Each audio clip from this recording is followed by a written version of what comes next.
Okay, hello and welcome to another Classics World video. And today we're very excited because we're going to introduce a brand new project car. Now, I'm here with Jamie King today, who you'll see on our sister channel Fast Car every now and again, but crucially, he's here today for his Ford knowledge. So let's pop inside and see what we bought.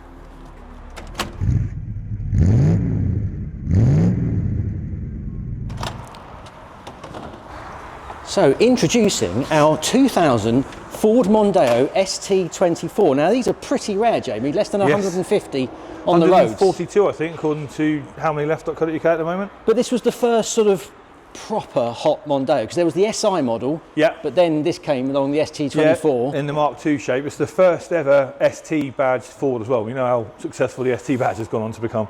Yeah, it's yeah, I mean, first acquaintances, I mean, I love to look at these early gen Mondeos. I'm never sure it was a Mark II or a Mark 1.5, but you call it a Mark II, it's right? Mark II. It's right. a Mark II. A Mark II, okay, fair enough. So at 10 paces, it looks it looks all right. Let's address the elephant in the room, shall we? This one is not mint. No, exactly. This is not concourse at all by any shadow of a... The paint looks a bit flat.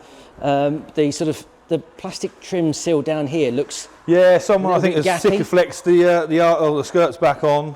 There's a bit of crud around the arches. It's sort of wind deflector things here. They weren't standard, presumably. And it's got this funny sort of... It's not even carbon fibre. No, someone's wrapped that by the looks of it. I wonder whether it's been scuffed or gone through a car wash and scratched it, and someone's decided does it get a bit like bubbly there sometimes? Is it? No, it's only plastic, but they do scuff and scratch and look a bit nasty. And then a bit of crud around the wheel arch here. I mean, what was basically the big Achilles heel of these cars, right? All marked Mondeos. So, and I always remember following lots of Mondeos in the past. I always had big flappy rear bumpers. Yeah, they're normally in two pieces. This one is actually in one piece, but someone's put a tow bar on it, which is really annoying. It's probably the only thing holding it together. And some questionable 3D number plate things going on there. There's lots and lots of stuff that needs sorting on it. Badges are missing. But the good news is, underneath, where they tend to go along the sills and in the rear boot floor and underneath the rear seats actually, this one's fairly solid. Okay. There's a little bit down this side, about 10 pence piece on the sill that needs sorting out.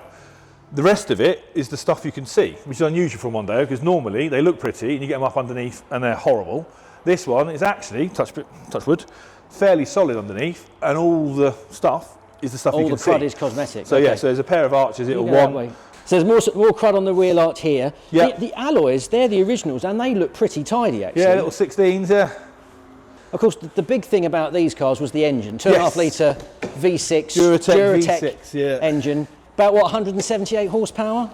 Yeah, something like that. Not quite as much as the ST200 that followed. But a decent engine, right? Yes, they're not the most powerful thing in the world, but they are silky smooth and they just eat the miles. They just sit there and plod along. They're not without their issues. Has this one got any issues? No, not at the moment, not that we know of. So we get it out on the road and sort of start doing some longer drives on it. But as far as we know, no. They have a couple of issues with head gaskets.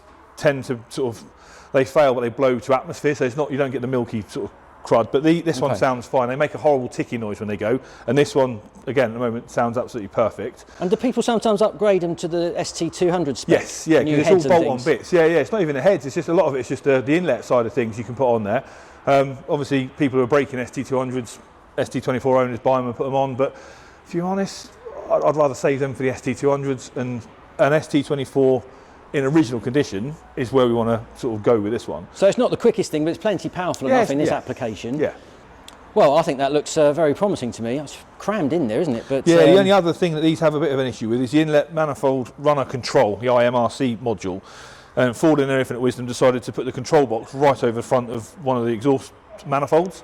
So what happens is the solder tends to dry out, it cracks, and then it fails. And then you get that, they either stick long or short, which means you either get a really lethargic bottom end, but they get top end, or they're sharp enough down the bottom end, but you run out of path. And again, this one seems all right, but it's not something we'll know until we get out and about. And yeah, it's something really usable that you can get your teeth into. Well, like I say, a modern usable classic. So yeah, that's very promising. And you turn up a show of that, and no one else will have one because there's only 142 of them. Well, I was going to say a rare beast indeed. Well, look, let's drop the bonnet and take a look inside, shall we? Yeah, let's have a look.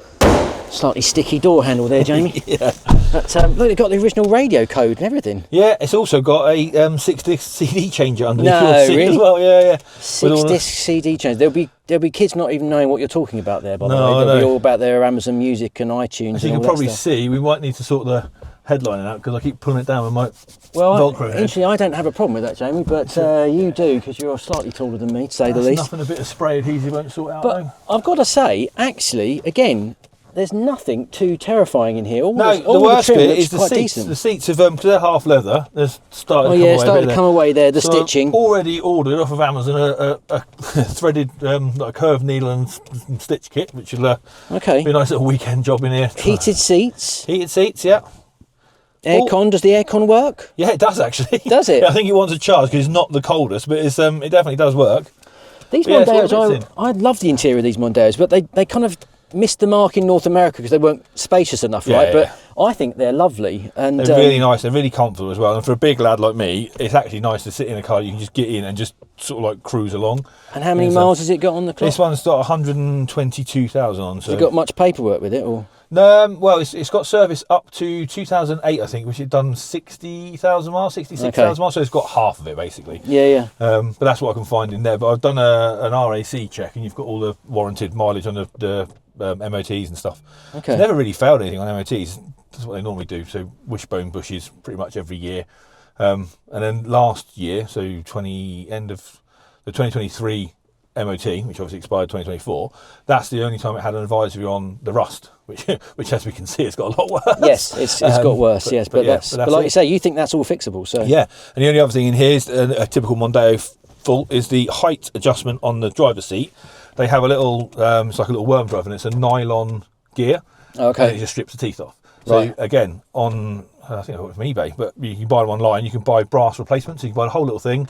$14.99. And that's all fixable? Yeah. And would you do anything else for the interior? Would you just keep give it it a standard? good clean. Yeah, no modification as such, but just the seats wants repairing. So basically, when we do the welding, I'll probably end up taking the seats out and taking the carpet out just for safety. At that point, we'll shampoo the carpet when it's all out, take the seats out, give the seats a good clean, make any repairs like this, let's say little gear on here, and then just put it all back together. Nice, clean and tidy, and put it back, and that's it. That's all it really wants in here. Sounds great. But it's all good. Well, Jamie, I think you have chosen a very fine project car. There's a lot of work in there.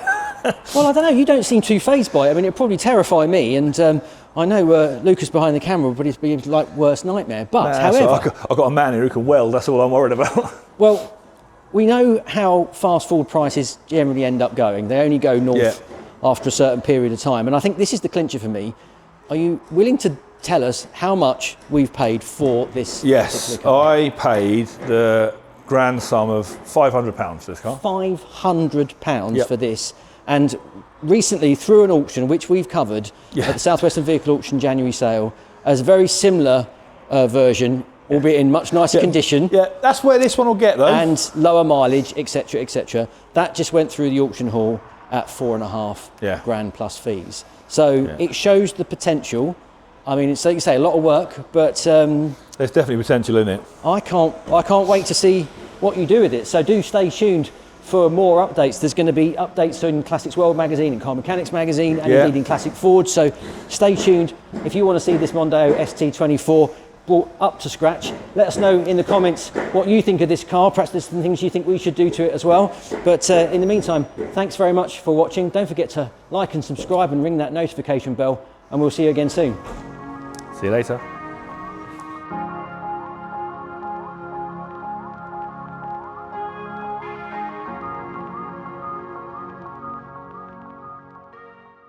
Poor old Lucas feels like he's herding cats today. Okay. I can sense it in his voice.